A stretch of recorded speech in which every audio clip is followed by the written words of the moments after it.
Hi everyone. Welcome to Daily Recaps. Today, I am going to explain a movie called Manifest. Hope you like it. Enjoy the video and take care. The movie starts with Stone family. They are on airport in Jamaica and waiting for their flight back home to New York City. Soon the airline announces that, because of a booking overload, some passengers will have to transfer to the flight number 828 that will take off in a while. Next, a police detective Michaela, her brother Ben, and his Louis son Cal decide to take flight 828, while the rest of their family fly home early. The trio is already on flight number 828 and waiting to land in the next scene. A storm appears out of nowhere, causing the plane to experience severe turbulence. The lights go out and the emergency lights go on, causing everyone to panic. Everything returns to normal a minute later, and they continue on their way to JFK Airport. The pilot, on the other hand, is instructed to descend to a different airport. The operator on the other end sounds nervous upon hearing the name of Flight 828. The pilots are told that there will be military and medical personnel waiting for them when they touch down. Still confused, they land the plane. The director of the NS Advance is the main investigator on the scene. He informs the confused passengers that they flew from Jamaica on April 7, 2013. But the current date is November 4, 2018. For the past 5.5 years, everyone on the flight has been missing and presumed dead. Then we're transported back to their arrival at the airport. Michaela, the family's daughter, works as a detective for the New York Police Department. She thinks about how stressed her family is behind their happy faces as she looks at them. Ben and Grace, her brother, have been married for 15 years and are still going strong. They have a pair of twins, Cal and Olive. Cal was born with leukemia and has been given 6 months to live. Ben and Grace are always worried about their son, helplessly trying to find a way to save him. Then there's Michela's mother, who encourages her to take the next step in her life and marry. Jared, Michela's long-term boyfriend, recently proposed to her. She is taking her time to give him a reply because she is still recovering from the trauma of something that happened recently. Back in the present, the passengers believe Vance is making a sick joke, but they quickly realize he is serious. Further investigation reveals that the passengers have not aged a day since their departure. The NSA personnel are expecting a response from the passengers, but they are as clueless as the rest of us. For the rest of the night, they are held in a camp and interrogated individually. All their answers are the same. They do not know what happened. 36 hours later, the news makes it to the world and creates a sensation. The families of the passengers run to the airport to be reunited with their loved ones who they thought died long ago. It is a crazy experience for both the passengers and their families. Ben reunites with his daughter, who is now a teenager. Cal is shocked to see that his twin is now double his height. Grace, on the other hand, is overjoyed to see them again. Ben and Michaela, on the other hand, learn that their mother died 2 years ago. They are having trouble processing the information and have decided to go home and rest. While the rest of the world goes insane, the family adjusts to their new surroundings. Simultaneously, scientists begin examining the plane, but discover nothing unusual. Michaela is worried because her fiancé Jared didn't come to meet her at the airport. She goes to her workplace to meet him and is greeted by a senior detective. He welcomes her back to the job, even though she has been missing for 5 years. Aside from the return of Flight 828, the news of 2 young girls being kidnapped from their backyard has also made the news. Jared is the case's lead detective and is extremely busy. Michaela discovers when she meets him that this isn't the only reason he didn't come to meet her. He married her best friend Lourdes last year, it turns out. Michaela is taken aback because it has only been 2 days since she and Jared announced their engagement. When Ben returns home, the first thing he does is take Cal to the doctor.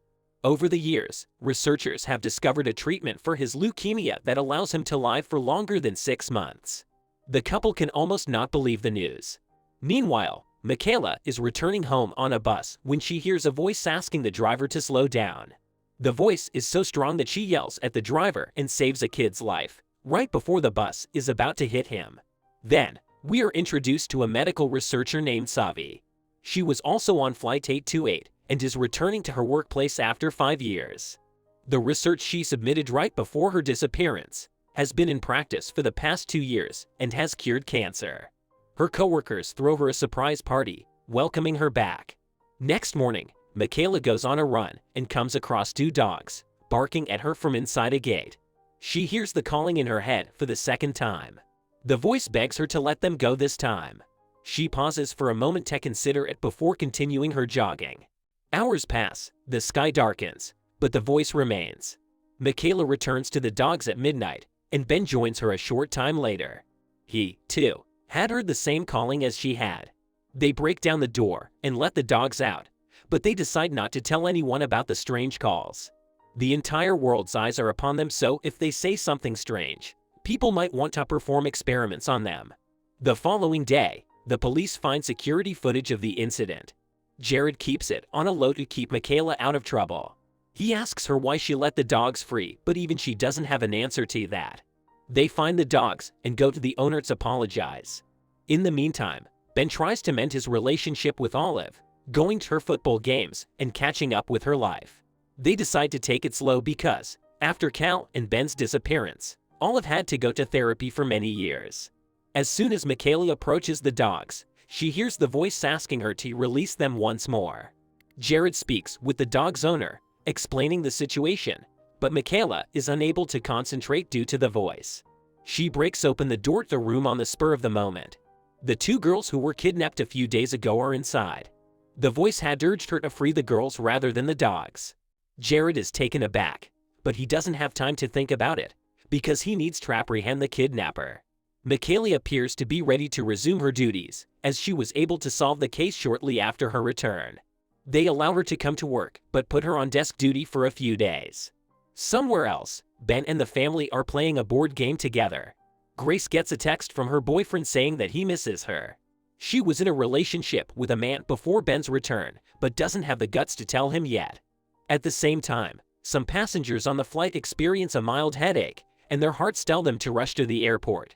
They are surprised to see each other when they arrive, knowing that they all had the same urge. The plane suddenly explodes into fragments with no apparent cause. When the NSA learns that 20 passengers were present at the accident, they are summoned for questioning. They all say the same thing. They just felt like going to the airport. After 10 hours of interrogation, they are released, but officials keep a close eye on them to ensure they are not hiding anything. At breakfast the next morning, Jared hears a specific tune playing in his head. No one else hears it, which makes him question his sanity. Following the eventful morning, he and Grace bring Cal for chemo where they meet Sanvi. Upon finding out she was also on Flight 828, they are shocked because Cal is being treated using her discovery. Meanwhile, Michaela goes to work and finds Lourdes. They used to be best friends, but now, Michaela cannot get herself to talk to her. She is later informed that she will be required to undergo a psychiatric evaluation before returning to work. When Ben hears the same tune again while crossing a signal, he decides to follow it this time. He meets Rad, a street singer who was also involved in the fight. It turns out that when Rad first boarded the plane, he left his 13-year-old son with a neighbor. He has now discovered that his son Adio is imprisoned, but no one will allow him to see him. Jared has been called to him, which means he has to help Rad. Using his connections in the NYPD, he arranges a meeting between Rad and his son. Adio has been arrested for stealing from a jewelry store he works in, but he insists that it wasn't him. The guy might be lying, but something tells Ben that he is not. At home, Ben tells Michaela to keep the Callings a secret from Grace as well. He doesn't want her to feel like he is any different from the Ben he was 5 years ago, especially since she has been attempting to maintain a safe distance from him when they are alone together. Grace receives a call from her boyfriend the next morning, urging her to tell Ben the truth. Michaela hears her as she explains the situation to him. She promises not to tell Ben, but asks Grace to figure out what she wants to do as soon as possible. Later, Michaela investigates Adio's case and discovers that all evidence points to him being the perpetrator, as there is no evidence of forced entry and he obtained the job using a false ID. Red goes to talk to him one more time, but Adio insists that it wasn't him. He used the fake ID to get better jobs, but he would never steal something from the job he worked so hard to get. At night, Grace buys Cal new toys because his old ones were donated. However, he misses things like his rock collections and limited edition Legos. It turns out that without Grace's knowledge, Olive has stored them in a storage unit. She and Ben go to retrieve the stuff, and Ben finds out the unit belongs to Grace's boyfriend Danny. Olive gives him a hug and expresses her regret. Ben hears the tune again, but this time in real life, before they can move the boxes. He investigates and discovers that it is the jewelry store owner's son's ringtone. He was the one who stole the jewelry and blamed Adio for it. Ben calls the cops right away and has him arrested. Adio is eventually set free, and Red is overjoyed.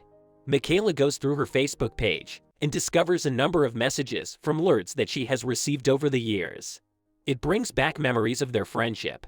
She returns to Lourdes' home and reconciles with her, forgiving her of all her wrongdoings. Somewhere else, Ben confronts Grace about her love affair. He doesn't blame Grace for being with someone else to get over the pain of losing her husband and child.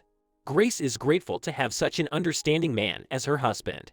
Following that, we meet Kelly, one of the 828 passengers who has spoken out the most about what happened to them. She gives interviews and accuses the government of concealing information. Then, when she is watching the news at night, someone shoots her dead. Her home will be surrounded by cops in a matter of hours. Ben learns about it from the news and advises his family to be wary of strangers because her death could be linked to her being a passenger. He receives a call from Scamby, who informs him that she has discovered an unknown protein in Cal's blood that was not present prior to his return. They decide to keep it a secret until she conducts further research to determine what it is. Michaela and Ben go to Kelly's house to investigate the murder after receiving the call. Vance, on the other hand, interrupts them and kicks them out because the matter involving Flight 828 is a matter of national security. Outside, they meet Kelly's husband Taylor, who says that his wife had a calling yesterday. Before they ask him more about it, he walks away. Michaela has also been hearing the phrase "own your truth" repeatedly in her head. She hears Kelly say the same thing in her interview and realizes that she is meant to find Kelly's killer. Later, she and Ben go to talk to Taylor, who is preparing for the funeral. Kelly was killed, he believes, because of the interviews, as does his maid. The siblings see themselves out when they begin to receive visitors. Michaela, on the other hand, is reminded of the death of her friend Evie. Michaela was in a car accident with Evie a few months before the flight vanished. Evie died in the crash, and since Michaela was driving, she never forgave herself. To own her truth, she goes to Evie's parents' home and finds her mother.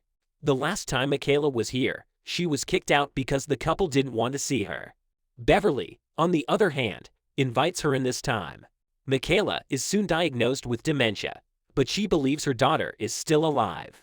Michela's husband, on the other hand, continues to blame her for Evie's death.